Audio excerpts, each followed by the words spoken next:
Bună ziua, dragii mei! Eu sunt Jamila, bine ați venit în jurul lumii cu Tefal și Jamila. Astăzi vom pregăti împreună clătite, dar nu orice fel de clătite, ci vom face 3 umpluturi delicioase din 3 țări. Cu ajutorul unei tigăi Tefal pentru clătite, vom gusta din aromele franțuzești, românești și marocane. Deci, sunteți pregătiți? Haideți să pornim în prima călătorie în jurul lumii cu Tefal și Jamila.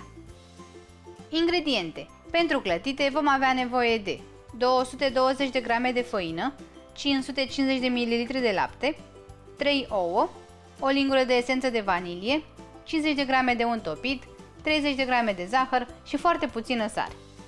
Pentru sosul de portocale în stil franțuzesc vom avea nevoie de 50 de grame de unt, 250 de ml de suc de portocale, 50 de grame de zahăr, coaja de la jumătate de portocală și zeama de la jumătate de lămâie. Pentru umplutura de brânză în stil românesc vom avea nevoie de 50 de grame de stafide, 250 de grame de brânză dulce de vaci, 30 de grame de unt, un ou, coaja de la jumătate de lămâie și 30 de grame de zahăr. Iar pentru umplutura de migdale în stil marocan vom avea nevoie de 50 de ml de lapte, 150 de grame de migdale prăjite și măcinate, 100 de grame de miere, o lingură de apă de flori de portocal și o linguriță de scorțișoară. Pentru început ne vom ocupa de aluatul de clătite, așa că voi pune făina într-un bol mai mare, voi adăuga zahărul, sarea, esența de vanilie, cele 3 ouă, care sunt la temperatura camerei, și untul topit și ușor răcit. Voi începe să amestec totul.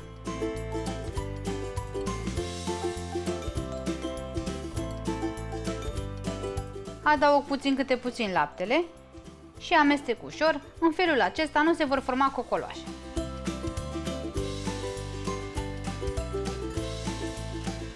Aluatul de clătite este gata, așa că îl voi lăsa să stea pentru aproximativ un sfert de oră, iar apoi putem face clătitele.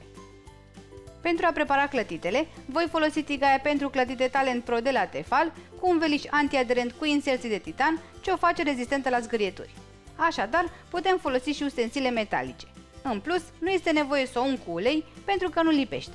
În mijloc, găsim indicatorul termospot care ne va arăta când tigaia este perfect încălzită. Vom porni plita și așteptăm ca tigaia să se încălzească. Când termospotul s-a înroșit, ne putem ocupa de clătite.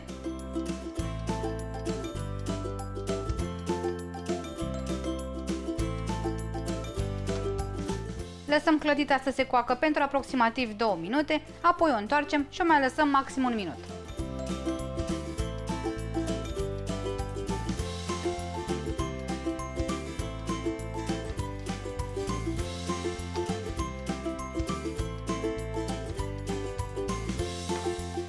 Vom proceda în același fel până când vom termina toate clătitele.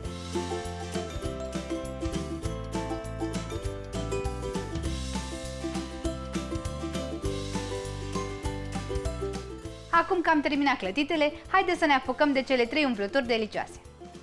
După ce am terminat de prăjit clătitele, ne vom ocupa de sosul de portocale în stil franțuzesc, așa că voi pune sucul de portocale într-o cratiță,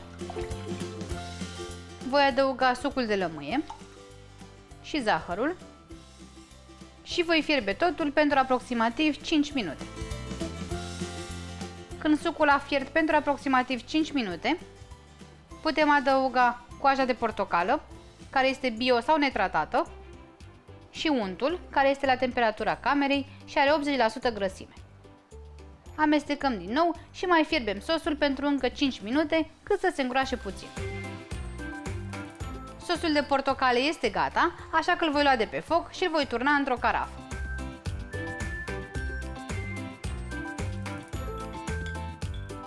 Vom pune puțin sos de portocale într-o farfurie. Voi lua o clătită și o voi pune direct în sos.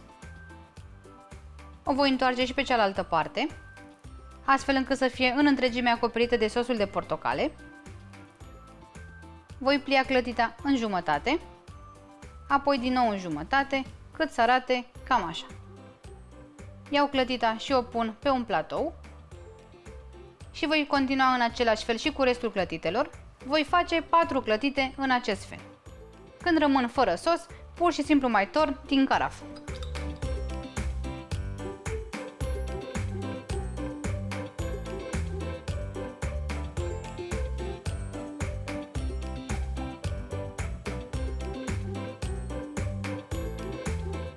Pentru umplutura românească de brânză dulce și stafide, voi începe prin a pune brânza proaspătă într-un bol mai mare. Voi adăuga zahăr. Puneți zahăr după gust, mai mult sau mai puțin.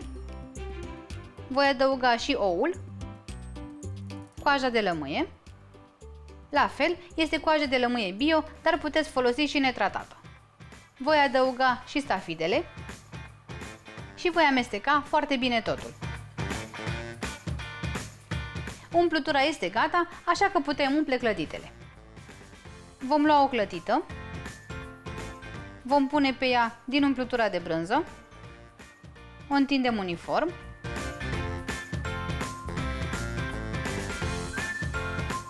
Și vom începe să rulăm. Aducem întâi marginile spre mijloc și rulăm cât putem de strâns.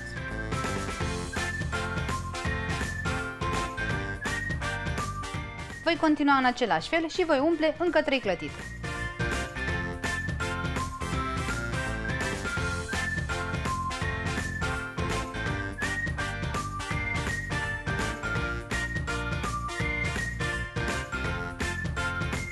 După ce am umplut clătitele, voi pune câteva bucățele de unt deasupra și le voi da la cuptor în cuptorul preîncălzit la 180 de grade pentru aproximativ 20 de minute.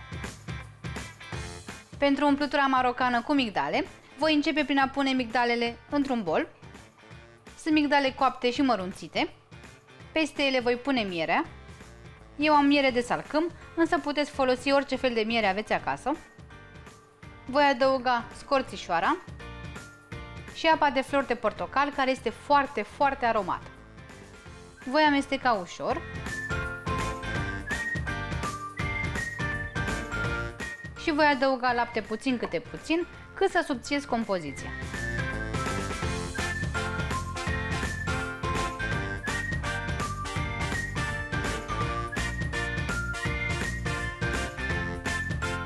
Aceasta este consistența perfectă, așa că putem umple și clătitele în stil marocan.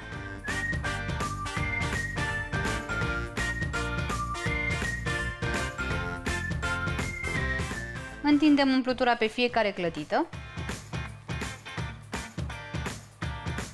și rulăm cât mai uniform posibil. Voi continua în același fel cu încă 3 clătite.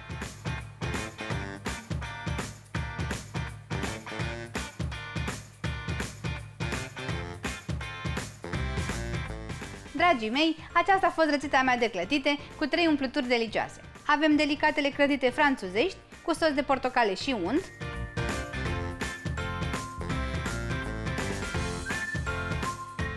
gustul copilăriei în delicioasele clătite cu brânză și stafide și aromatele clătite marocane care ne duc cu gândul la vacanță încă de la prima înghițitură. Eu vă mulțumesc că ați fost alături de mine în prima călătorie a gustului cu Jamila și Tefal și vă provoc să încercați și voi cel puțin una din aceste rețete. La revedere!